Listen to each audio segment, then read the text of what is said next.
আজকে আমি ভাত খেয়েছি মাছ মাংস ছাড়া শুধু এই ভাজিটা দিয়ে। এটা হচ্ছে চিচিঙ্গা ভাজি, ডিম দিয়ে করেছি। আজকে দুপুরে চিচিঙ্গা ভাজি আর মাছ করেছিলাম, কিন্তু মাছ তেমনটা ধরতে হয়নি। বেশিরভাগ ভাত কিন্তু আমি এই ভাজি দিয়ে খেয়ে ফেলেছি। চলুন, অনেক কথা বলে ফেললাম, এবার রেসিপিটা শেয়ার করছি আপনাদের সাথে। এখানে প্রায় আধা কেজির চেয়ে কিছু বেশি চিচিঙ্গা রয়েছে। চিচিঙ্গা ছিলে নিয়ে পাতলা কুচি করে কেটে এরপরে পানি দিয়ে ধুয়ে পরিষ্কার করে পানি ঝরিয়ে রাখবো। এবার চলে যাচ্ছে রান্নায়। কড়াইতে দিয়ে দিচ্ছি প্রায় 3 টেবিল চামচের মতো সয়াবিন তেল। তেলে দিয়ে দিচ্ছি পেঁয়াজ কুচি আর সেই সাথে রসুন কুচি আর কাঁচামরিচ ফালি। এখানে মাঝারি সাইজের একটা পেঁয়াজ পাতলা কুচি করা আছে আর 2টি রসুন কোয়া বড় সাইজের পাতলা কুচি করা আছে। একটু ভেজে নিচ্ছি।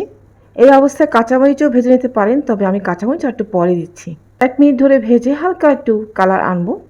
এরপরে দিয়ে দিচ্ছি পানি ঝরিয়ে রাখা চিচিঙ্গা। হলুদ গুঁড়ো দিচ্ছি আধা চামচ আর লাল মরিচের গুঁড়ো আধা চামচ, লবণ স্বাদ অনুযায়ী। এবার একটু মিশিয়ে নিচ্ছি। মিশিয়ে নিয়ে ঢেকে দিব 5 মিনিটের মতো। তার আগে ফালি করা কাঁচামরিচগুলোও দিয়ে দিচ্ছি। এভাবে করে 10 মিনিটের মতো লেগেছে। আমি কিছু পরপর এসে একটু নাড়াচাড়া করেছি।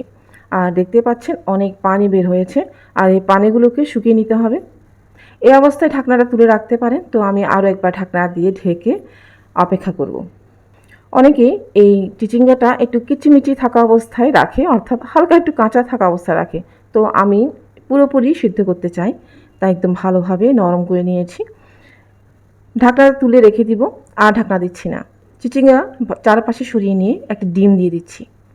ডিম 2-3টা দিতে পারেন, বেশি ডিম দিলেও দেখতে সুন্দর হয়, খেতেও কিন্তু অনেক মজা হয়। তো আমি একটাই দিচ্ছি, একটু কিপটিমে করছি আর কি।